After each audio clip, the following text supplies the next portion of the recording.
मेरे साथ आपके बहुत ही चिर परिचित और इस समय मैं कहूँगा कि माया नगरी के लब्ध प्रतिष्ठित समीक्षकों में से एक प्रतीक बोराड़े जुड़ रहे हैं। तो सीधे उनको जोड़ते हैं और फिर चर्चा को आगे बढ़ाते हैं। प्रतीक जी, बहुत स्वागत है। नमस्कार। धन्यवाद सर बुलाने के लिए मुझे। तो सबसे पहले तो जो ये पीढ़ी है, जो नई पीढ़ी है, उनको आप क्या बताएंगे छावा के बारे में?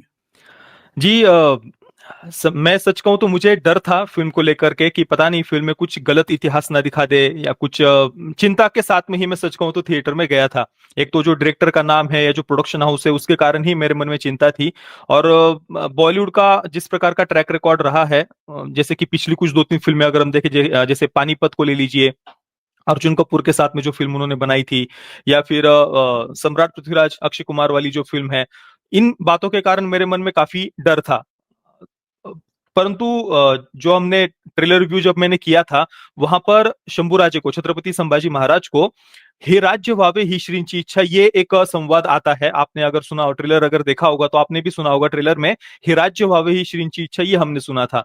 परंतु अगर हम जो प्रचलित, जो हम कहते हैं वाक्य, जो छत्रपति शिवाजी महाराज का स्वप्न था, हे हिंदवी स्वराज्य व्हावे ही श्रींची इच्छा, इसकी जगह पर जो हे राज्य व्हावे श्रींची इच्छा जो डाला गया था ना, उसके कारण मेरे मन में, मतलब मैंने उसकी बहुत कठोर शब्दों में आलोचना भी की थी। दो तीन वीडियोस भी मैंने फिल्म रिलीज होने से पहले बनाए थे। तो आप मतलब आश्चर्य मुझे भी हुआ कि फिल्म में उन्होंने उस बात को चेंज कर दिया है, रीड अप करके उन्होंने वहां पर उस डायलॉग को फिल्म में चेंज किया है और बहुत बढ़िया तरीके से किया है। इवन जब हम फिल्म देखते हैं तो पता भी नहीं चलता कि इन्होंने रीड अप करके हे राज्य की जगह पर हे हिंदवी स्वराज्य भावे, ये उन्होंने चेंज किया है। इसके साथ में ही फिल्म की शुरुआत में दो तीन जगहों पर वॉइस ओवर के माध्यम से उन्होंने हे हिंदवी स्वराज्य भावे श्रींची इच्छा, ये भी बाद में डाला हुआ लग रहा है, क्योंकि वो वॉइस ओवर के माध्यम से, ये कहीं पर भी सीधे कोई बोल रहा हो ये हम नहीं सुन रहे हैं। तो ये एक जो बदलाव उन्होंने किया, ये मुझे पसंद आई ये बात। हालांकि कुछ कुछ जगहों पर जो थोड़ा सा सेक्युलरिज्म का टच जो उन्होंने दिया है फिल्म की शुरुआत में, जो अजय देवगन का वॉइस ओवर है, वहां पर ये कहना कि महाराज की, जो मतलब छत्रपति शिवाजी महाराज की जो लड़ाई वो किसी धर्म के विरुद्ध नहीं थी, इसकी जगह पर वो ये संवाद भी डाल सकते थे कि जो विदेशी आक्रांता है, चाहे वो मुगल हो, तुर्क हो, अफगान हो, ब्रिटिश हो, पुर्तगीज हो, चाहे इस्लामिक आक्रांता हो या ईसाई आक्रांता हो, उनके विरुद्ध छत्रपति शिवाजी महाराज लड़े थे देव, देश और धर्म की रक्षा के लिए। इस प्रकार का डायलॉग भी डाला जा सकता था, क्योंकि हमारी लड़ाई किसी धर्म के विरुद्ध होने का प्रश्न ही नहीं उठता, क्योंकि हमने कभी किसी देश पर आक्रमण नहीं किया और हमने कभी किसी को कन्वर्ट करने का भी प्रयास नहीं किया। तो ये तो सबको ही पता है कि हमारी सनातन वैदिक हिंदू संस्कृति की मूल भावना ही है प्राणी मात्र से प्रेम करना, और हमने कभी किसी पर आक्रमण नहीं किया। परंतु वो जो लाइन जिस प्रकार से डाली है, थोड़ा सा वो मुझे एक बात पसंद नहीं आई थी। परंतु ये सारी बातें होते हुए भी मैं कहूंगा कि फिल्म बिल्कुल देख सकते हैं और बच्चों को भी दिखा सकते हैं। बस थोड़ा सा अपनी तरफ से भी बच्चों को ये बताना आवश्यक है कि जो बातें, जिस प्रकार से थोड़ा सा सेक्युलरिज्म का तड़का लगाया है, उसकी जगह पर बच्चों को ये बताया जाना चाहिए कि ये सिविलाइजेशनल वॉर था, ये हमारी सभ्यता की रक्षा के लिए लड़ी गई लड़ाई थी, और जो विदेशी आक्रांता थे उनका एकमात्र उद्देश्य था इस देश की सभ्यता को, संस्कृति को नष्ट करना, हिंदुओं का कल्चरल जेनोसाइड। ये अपनी तरफ से हमें बच्चों को बताया जाना चाहिए। बाकी तो फिल्म बिल्कुल देख सकते हैं। हाँ, एक बात जो बिल्कुल एंडिंग में, जहां पर छत्रपति संभाजी महाराज को जो यातनाएं दी गई थी औरंगजेब के द्वारा 40 दिनों तक, वहां पर जिस प्रकार से उस बात को थोड़ा सा उन्होंने ट्विस्ट किया है ना, ये एकमात्र मैं बात कहूंगा कि जो मुझे सच में पसंद नहीं। बाकी सारी बातों को तो मैं बिल्कुल, चलो भुला देंगे हम, जो सेक्युलरिज्म का तड़का है, चलो बॉलीवुड से हम उतना एक्सपेक्ट कर भी नहीं सकते, थोड़ा बहुत वो डालते ही है, तो वो सारी बातें भी चलो हम इग्नोर कर देते हैं। शुरुआत में जो बातें उन्होंने थोड़ा बहुत डाली थी, परंतु एंडिंग में जिस प्रकार से जो यातना वाला सीन था ना, वो मुझे सच में पसंद नहीं आया। जैसे कि आप देखिए, क्यों दी गई थी यातनाएं शंभूराजे को? क्योंकि औरंगजेब ने ये बात कही थी कि हिंदू धर्म छोड़ दो और इस्लाम स्वीकार कर लो, और हर यातना देने से पहले औरंगजेब यही बात पूछता था। जैसे कि शरीर पर घाव किए तो उसके बाद, उससे पहले भी पूछा गया था कि हिंदू धर्म छोड़ दो, इस्लाम स्वीकार कर दो। उसके बाद में उन जख्मों पर नमक लगाया गया था, तब भी पूछा गया था कि अभी भी समय है, हिंदू धर्म छोड़ दो, इस्लाम स्वीकार कर लो। उसके बाद में जब त्वचा जलाई गई थी गर्म सलिए से, तब भी पूछा गया था कि बिना इसके साथ भी तुम जी सकते हो, अभी भी समय है, हिंदू धर्म छोड़ दो, इस्लाम स्वीकार कर दो। इसी प्रकार से जो एक एक यातनाएं जो 40 दिनों तक दी गई थी ना, जैसे कि आंखें फोड़े जाना, जीवा काटी जाना, परंतु फिल्म में ये सारी यातनाएं तो दिखाई है उन्होंने, पर इससे पहले कहीं पर भी औरंगजेब ये नहीं पूछता कि हिंदू धर्म छोड़ दो, इस्लाम स्वीकार कर दो। और हर बार शंभूराजे प्रत्युत्तर में ये बात कहते थे कि संभा 1000 बार जिएगा, 1000 बार मरेगा, पर हिंदू धर्म नहीं छोड़ेगा। हर बार औरंगजेब को शंभूराजे यही उत्तर देते थे। परंतु ये पूरी बातें, ये संवाद हमें फिल्म में सुनाई नहीं देता। सारी यातनाएं जब दी जा रही है, जख्म दिए जा रहे हैं, उन पर नमक लगाया जा रहा है, और जो यातनाएं दी जा रही है, आंखें गर्म सली से फोड़ी जा रही है, जीवा काटी जा रही है, ये सारा जो हो रहा है, तो बिल्कुल एंडिंग में जाकर के, बिल्कुल अंतिम समय में, जैसे ऐसे ही औरंगजेब को पूछते हुए दिखाया है कि हमारी तरफ आ जाओ, मुगलों की तरफ, बस तुम्हें धर्म बदलना पड़ेगा। ऐसा रैंडमली बिल्कुल एंडिंग में, अंतिम समय में औरंगजेब को पूछते हुए दिखाया है। और इसके प्रत्युत्तर में भी शंभूराजे को यह बोलते हुए नहीं दिखाया कि संभा 1000 बार जिएगा, 1000 बार मरेगा, पर हिंदू धर्म नहीं छोड़ेगा। इसकी जगह पर उस डायलॉग को थोड़ा सा सेक्युलरिज्म के टच के साथ में ये बुलवाते हुए दिखाया है शंभूराजे को कि औरंगजेब, तुम हमारी तरफ आ जाओ मराठा साम्राज्य में, और तुम्हें धर्म भी बदलना नहीं पड़ेगा। मतलब इसकी क्या आवश्यकता थी, मुझे सच में समझ में नहीं आया। और ये उस पूरी बात का कॉन्टेक्स्ट ही चेंज कर देता है। शंभूराजे को जो यातनाएं दी गई थी ना, वो एकमात्र इस कारण से दी गई थी ताकि उन्हें, अगर वो हिंदू धर्म छोड़ देते, इस्लाम स्वीकार कर देते, तो बाकी सबको कन्वर्ट करना आसान हो जाता। ये एकमात्र औरंगजेब का उद्देश्य था। पर यहाँ पर डायरेक्टर शायद उनको सेक्युलरिज्म की रक्षा करना ज्यादा आवश्यक था, तो इस बात को जो उन्होंने ट्विस्ट किया है ना एंडिंग में, ये एक बात मुझे बिल्कुल भी फिल्म की पसंद नहीं आई। तो मैंने रिव्यू में भी कहा था कि आप बिल्कुल बच्चों को दिखा सकते हैं फिल्म, पर ये बातें बच्चों को बताना, क्योंकि जो यातनाएं इतनी 40 दिनों तक शंभूराजे ने जो सही थी, उसके पीछे का मुख्य कारण क्या है, ये खुलकर बताया जाना आवश्यक है। और जहां तक बात है ये बोलते हुए दिखाना कि औरंगजेब तुम हमारी तरफ आ जाओ, तुम्हें धर्म भी बदलना नहीं पड़ेगा, तो छत्रपति शिवाजी महाराज और शंभूराजे ही वे पहले थे जिन्होंने घर वापसी की शुरुआत की थी। नेताजी पालकर, जो जिन्हें इस्लाम में कन्वर्ट कर दिया गया था, उन्हें जब हिंदवी स्वराज्य में वापस लिया गया ना, तो उन्हें उनकी घर वापसी करवा कर ही वापस लिया गया था। और भी कई लोगों की घर वापसी इस प्रकार से करवाई गई थी। और इवन उस समय कुछ थोड़ा बहुत विरोध भी हुआ था इस बात का कि हमारे वेदों में, उपनिषदों में कहीं पर भी इस प्रकार की कोई व्यवस्था नहीं है कि हम किसी को कन्वर्ट करें या फिर किसी की हम इस प्रकार से घर वापसी कराई जाए। तो इस प्रकार की तो कोई व्यवस्था नहीं है, इन्होंने हिंदू धर्म छोड़ दिया है तो क्यों इनको वापस लेना, वगैरह वगैरह, इस प्रकार की बातें। तो उस समय शंभूराजे ही थे जिन्होंने खुलकर कहा कि चलो व्यवस्था नहीं है तो व्यवस्था बनानी पड़ेगी, पर यह घर वापसी करना आवश्यक है। अगर हिंदवी स्वराज्य में वापस आना है तो वापस अपनी सभ्यता संस्कृति को अपनाकर ही वापस आना पड़ेगा। तो ऐसे हमारे शंभूराजे थे। तो ये जो बातें जो वो ट्विस्ट कर रहे हैं ना, ये थोड़ा सा मुझे पसंद नहीं आई थी। बाकी ओवरऑल जैसा कि मैंने कहा शुरुआत में, जो थोड़ा बहुत सेक्युलरिज्म वाले कुछ डायलॉग्स डाले हैं, वो मैं देखते जा रहा था, और उन बातों को फिल्म देखते देखते हम भूल भी जाते हैं कि चलो यार ठीक है, शुरुआत में हो गया। उसके बाद में काफी सारी बातें मुझे पसंद भी आ रही थी।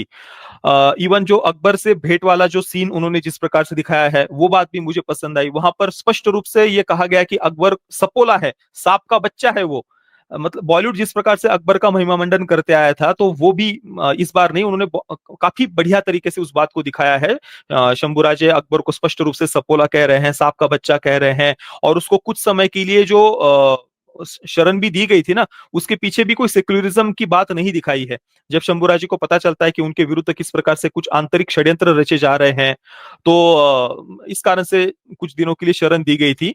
तो वो ओवरऑल जिस प्रकार से वो सीन डाला है, वो मुझे पसंद आया। तो जैसे कि मैंने कहा शुरुआत में जो थोड़ा बहुत है वो बातें इग्नोर करके मुझे काफी सारी बातें ठीक ठाक भी लग रही थी। बस जस्ट वो एंडिंग वाला जो सीन है वो हमें ठीक नहीं लगता। और दूसरा जो म्यूजिक है फिल्म का, वो बहुत बहुत ज्यादा डिसअपॉइंट करता है। ए आर रहमान का जो म्यूजिक है, मतलब आप कहीं पर भी सुन लीजिए, जितने भी रिव्यूज है इंटरनेट पर, आप सब जगह पर देख लीजिए, सब ने म्यूजिक की तो आलोचना की ही की है। बाकी किसी चीज की आलोचना की हो नहीं की हो वो अलग बात है, पर म्यूजिक की तो सबने आलोचना की, क्योंकि बहुत ज्यादा डिसअपॉइंटिंग म्यूजिक है।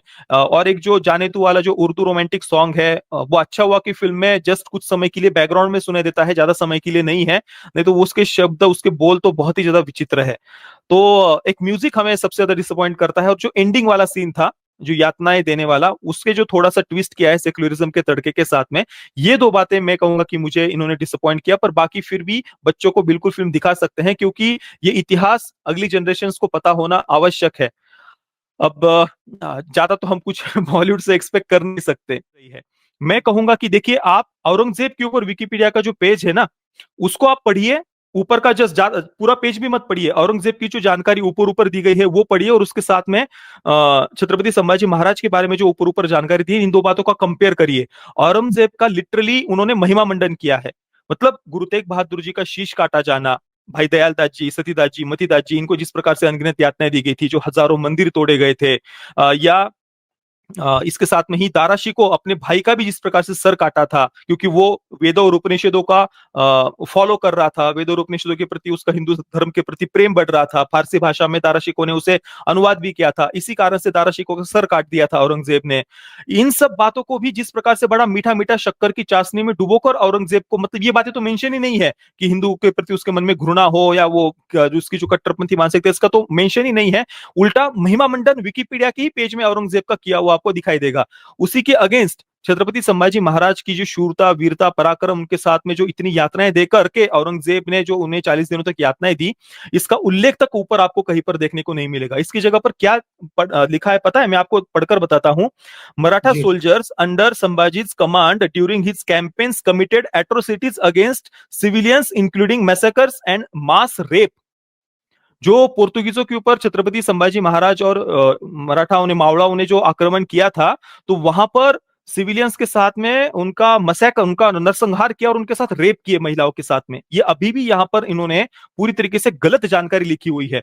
और जब परसों ये न्यूज आई थी ना कि विकिपीडिया के ऊपर एफआईआर की गई है, मैंने तभी तुरंत विकिपीडिया का पेज ओपन करके देखा था। परसों ही मैं बाहर था, पर मैंने तब ओपन किया था, तब थोड़ा लाइन अलग थी। तब वहां पर लिखा हुआ था कि मराठा सोल्जर्स ने संभाजी महाराज के नेतृत्व में जब पोर्तुगीजों के ऊपर आक्रमण किया, तो वहां पर क्रिश्चियन महिलाओं के साथ में रेप किए थे मावड़ाओं ने, मराठा सोल्जर्स ने। ये वाक्य था वहां पर। तो अभी यहां पर उन्होंने चेंज करके जस्ट ये किया कि क्रिश्चियन महिलाओं की जगह पर सिविलियंस का मैसेकर किया और रेप किया, मास रेप ये शब्द उन्होंने उपयोग किया है। तो क्रिश्चियन शब्द हटाकर के अब ये शब्द उन्होंने यहां पर, ये एक केवल वाक्य मुझे पिछले 2 दिनों में बदला हुआ है, ये देखने को मिल रहा है। इसके अलावा कोई बदलाव उन्होंने पिछले 2 दिनों में एफआईआर होने के बाद में भी नहीं किया है। सच्चाई क्या है? छत्रपति संभाजी महाराज ने जो पोर्तुगीज क्रिश्चियन मिशनरीज हिंदुओं को कन्वर्ट कर रहे थे, हिंदुओं के जो इंक्विजिशन का पूरा इतिहास अगर हम पढ़े, जिस प्रकार से हिंदुओं को जिंदा जलाया जा रहा था कन्वर्ट होने से मना करने पर, आज भी गोवा में हथकतरो खाम है जहां पर हिंदुओं के हाथ काटे जा रहे थे हथकतरो खाम पर। तो ऐसे जो ईसाई मिशनरी थे, जो ये सब इंक्विजिशन वे में जो हिंदुओं पर अत्याचार कर रहे थे, शंभू राजे ने उनके शीश काटे थे, उनके सर धड़ से अलग कर दिए थे। ये इतिहास में हमें पढ़ने को मिलता है। और यहां पर वो तो मतलब मिशनरियों के अत्याचार, पोर्तुगीजों के अत्याचार, इंक्विजिशन, इसका तो उल्लेख ही नहीं है। पर मराठा सोल्जर्स ने वहां पर मास रेप किए, मैसेकर किया, ये यहां पर ये झूठा इतिहास, कुछ भी मतलब मन गढ़ंत जो मन में आए वो लिखना है इनको। और मुझे नहीं लगता कि ये कुछ बदलेगा भी एफआईआर होने के बाद में भी, क्योंकि आप देख लीजिए जो दिल्ली राइट्स 2020 में जो दिल्ली दंगे हुए थे ना, उसका विकिपीडिया पेज आज भी आप ओपन करके देख लीजिए। उस समय भी बहुत विवाद हुआ था इसको लेकर के कि विकिपीडिया पूरी तरीके से झूठ उस पेज में दिखा रहा है, हिंदुओं ने ही दंगे किए, हिंदुओं ने ही मुस्लिम्स का जेनोसाइड किया, इस प्रकार की बातें अभी भी दिल्ली दंगों का जो पेज है विकिपीडिया का, वहां पर अभी भी वही शब्दावली उसी प्रकार से उपयोग की गई है, कोई बदलाव नहीं है। उस समय भी सरकार के द्वारा शायद कुछ नोटिस वगैरह भेजा गया था जितना मुझे याद आ रहा है, पर काफी विवाद तो हुआ था उस समय भी, पर कोई बदलाव पिछले 5 वर्षों में भी अभी तक भी नहीं हुआ है उस पेज में।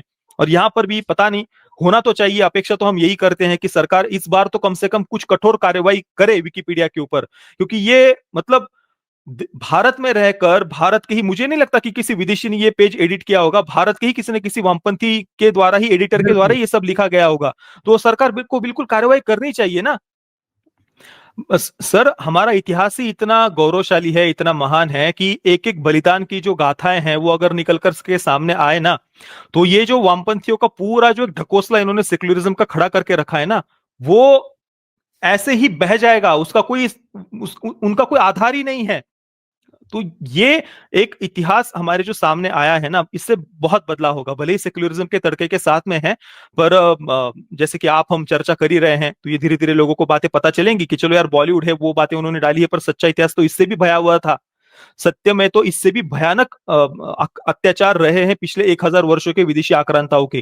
तो ये बातें धीरे धीरे धीरे अवश्य निकल करके सामने आएंगे, और इसी कारण से मैंने कहा था कि आवाज उठाइए। अगर हम इनके मीडियोकर कंटेंट को अगर सेलिब्रेट करेंगे, तो बॉलीवुड वालों को जैसे कि आपने कहा बहती गंगा में हाथ धोना, इनको एक रास्ता मिल जाएगा, इनको दिख जाएगा कि यार इस प्रकार से हम हिंदुओं की भावनाओं को एक्सप्लॉइट कर सकते हैं और सामने से राष्ट्रवादी सब्जेक्ट रखकर थोड़ा सा हिंदू सिंबल्स को दिखा करके उसकी आड़ में हमारा सेक्युलरिज्म वाला इतिहास दिखा देंगे और पैसे कमा लेंगे।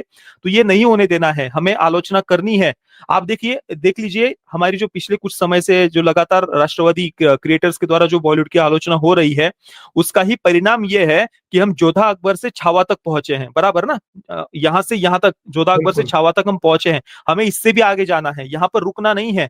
अगर हम इनके मीडियोकर कंटेंट को ऐसे ही सेलिब्रेट करके ऐसे सेक्युलर फिल्म मेकर्स को अगर ये बता देंगे कि भाई ठीक है, तुमने जो दिखा दिया वो हमने मान्य कर लिया है, नहीं, हमें उन्हें बताना है कि ठीक है, एक प्रयास अच्छा है, हम बिल्कुल देखेंगे भी, परंतु जो गलत है उसको हम गलत कहेंगे और ऐसी गलती दोबारा ना हो ये हमें तुम्हें बताएंगे भी। तो ये आलोचना होना आवश्यक है। आप देख लीजिए ना, हिंदवी स्वराज्य की बात मैंने ट्रेलर में रिव्यू में कही थी, दूसरा किसी ने भी पूरे सोशल मीडिया पर मैंने कहीं पर नहीं देखा कि हमारे एक चैनल के द्वारा अलावा किसी ने आवाज उठाई हो, पर वो एक आवाज जो उठाई थी उसका परिणाम हुआ ना, फिल्में उन्हें हे राज्य व्हावे ही श्रींचिच्छा की जगह पर हे हिंदवी स्वराज्य व्हावे श्रींचिच्छा ये चेंज करना पड़ा। आप सोचिए, अगर फिल्म में हिंदवी स्वराज्य भी शब्द भी नहीं होता, ऊपर से सेक्युलरिज्म का तड़का भी होता, तब और भी ज्यादा वो तो गलत हो जाता। तो अभी कम से कम हिंदवी स्वराज्य शब्द तो उन्होंने डाला है, डरकर सही या जिस आलोचना के बाद से जिस भी प्रकार से सही।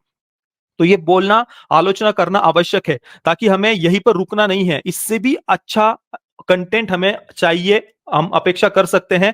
तो हम आलोचना करेंगे तो फिल्म मेकर्स तक ये बातें पहुंचेंगी, ताकि आने वाले कंटेंट में वो इस प्रकार से सुधार बदलाव करेंगे। सेक्युलरिज्म की बातें, जो इतिहास का जो विकृतीकरण है ना, वो बहुत हुआ है और इसके आरोप एक संभाजी ब्रिगेड नाम की एक संस्था है, उस पर तो कई बार ये महाराष्ट्र में भी चर्चा होती है और होनी चाहिए कि जिस प्रकार से बहुत ही विकृत बातें जिनका कोई सर पैर नहीं है, सर आप विश्वास नहीं करेंगे, ऐसी ऐसी बातें फैलाई गई है ना छत्रपति शिवाजी महाराज और शंभूराजे के इतिहास के बारे में कि आपको सोचकर अंदर से आप इतनी पीड़ा होगी कि ये क्या चल रहा है महाराष्ट्र में। पर ये मेन स्ट्रीम में बहुत सारे लोग ये बातें कहते हैं, ये कहते हैं कि शंभूराजे को जो औरंगजेब ने जो यातनाएं दी ना, वो मनुस्मृति के अनुसार यातनाएं दी हुई है। और ये बातें मेन स्ट्रीम में कही जाती हैं, कई सारे राजनेता, बहुत सारे जो सेक्युलर नेता है हमारे महाराष्ट्र में, वो ये खुलकर बातें कहते हैं कि छत्रपति संभाजी महाराज को औरंगजेब ने मनुस्मृति के अनुसार यातनाएं दी ब्राह्मणों के कहने पर। ये इस प्रकार से बस जातिवाद की राजनीति, हिंदू सभ्यता को, संस्कृति को डायरेक्ट टारगेट नहीं कर सकते, तो ब्राह्मण द्वेष या ब्राह्मणवाद का हम विरोध कर रही है सामने से बातें दिखा करके, इस प्रकार की मनगढ़ंत बातें, कुछ भी जिनका कोई सर पैर नहीं है, ये कहना कि ब्राह्मणों के कहने पर औरंगजेब ने मनुस्मृति के अनुसार शंभूराजे को ये यातनाएं दी थी। और ये मैं कोई कोई एका दुखा कोई व्यक्ति सोशल मीडिया पर बैठकर ये बातें कह रहा हूं, ऐसा नहीं है, ये मेन स्ट्रीम में बातें कही जाती है कई राजनेताओं के द्वारा। तो ये बहुत भयानक है। और यहां तक कि समर्थ रामदास जी जो छत्रपति शिवाजी महाराज के गुरुदेव थे, आध्यात्मिक गुरु थे, आप अगर ये बात महाराष्ट्र में कह दो ना, तो एक पूरा एक लॉबी ऐसी है जो आपको लिटरली लिंच करने के लिए दौड़ पड़ती है। इतनी भयानक परिस्थिति आज महाराष्ट्र में करके रख दी है इस सेक्युलर राजनीति के कारण पिछले कुछ दशकों में। तो मैं आशा करूंगा कि इस पर भी कुछ ना कुछ कार्रवाई होने की आवश्यकता है। महाराष्ट्र में आज जो बीजेपी की सरकार है, उन्हें इस प्रकार का जो झूठा इतिहास फैलाया जा रहा है, तो इस पर कुछ खुलकर बीजेपी को भी खुलकर बोलने की आवश्यकता है। बात यह है ना कि इसमें जातिवाद की राजनीति आ जाती है, बहुत सारी पॉलिटिक्स आ जाती है, तो अगर खुलकर इन बातों का विरोध करते हैं तो फिर शायद कुछ वोट बैंक वगैरह की भी कुछ शायद चिंता होगी या बातें होगी, मुझे नहीं पता, परंतु बीजेपी को भी ये महाराष्ट्र में बातें खुलकर बोलने की आवश्यकता है कि ये झूठा इतिहास हम एक्सेप्ट नहीं करेंगे। और अभी एक बहुत बढ़िया बात है, विकिपीडिया पर अगर कार्रवाई करके ये कुछ सिद्ध करके दिखाना चाहिए, क्योंकि ये बहुत अति हो रहा है, ये कुछ भी मन में आए मनगढ़ंत बातें लिख करके चले जाते हैं। दिल्ली राइट्स की एक पेज की केवल एक बात नहीं है, या केवल छत्रपति संभाजी महाराज के एक पेज की बात नहीं है। विकिपीडिया पर आप भारत के इतिहास से जुड़ा हुआ कोई भी पेज उठा करके देख लीजिए, सती कुप्रथा का उठा करके देख लीजिए, देवदासी का उठा करके देख लीजिए, किसी भी विषय से जुड़ा हमारे महापुरुषों का या कुछ जो वीरांगनाएं हुई है, हर जगह पर आपको इसी प्रकार से कुछ ना कुछ उसको ट्विस्ट करके इतिहास को वो प्रस्तुत करते हैं। हम ये कहते तो है कि भाई विकिपीडिया एक लेफ्टिस्ट पोर्टल है, इवन विकिपीडिया के जो को फाउंडर है उन्होंने ही ये बात कही हुई कि यहाँ पर सब कुछ लेफ्ट के नैरेटिव के अनुसार ही बातें लिखी जाती है। पर आप देखिए, वेस्टर्न प्लेटफॉर्म है, तो लेफ्ट का नैरेटिव है ना, तो वहां पर वो क्रिश्चियन कंजर्वेटिव्स के विरुद्ध भी कुछ बातें उनको लिखनी चाहिए। पर ये वेस्टर्न प्लेटफॉर्म है, अपने आप को लेफ्टिस्ट वो बताते हैं, परंतु यहाँ पर क्रिश्चियन कंजर्वेटिव्स के पॉइंट ऑफ व्यू से ही सारी बातें लिखी जाती है। भारत में भी जो इतिहास है, जो मिशनरियों ने झूठा इतिहास लिख करके रखा है, उनके पॉइंट ऑफ व्यू से ये सारी बातें लिखी गई है। तो ये इस पर तो अवश्य कार्रवाई करनी चाहिए, और ये बातें अगर आगे पहुंचाई जाए, विकिपीडिया पर ये कार्रवाई होनी ही चाहिए। जो कुछ भी मन में आए ये लोग वो लिख देते हैं।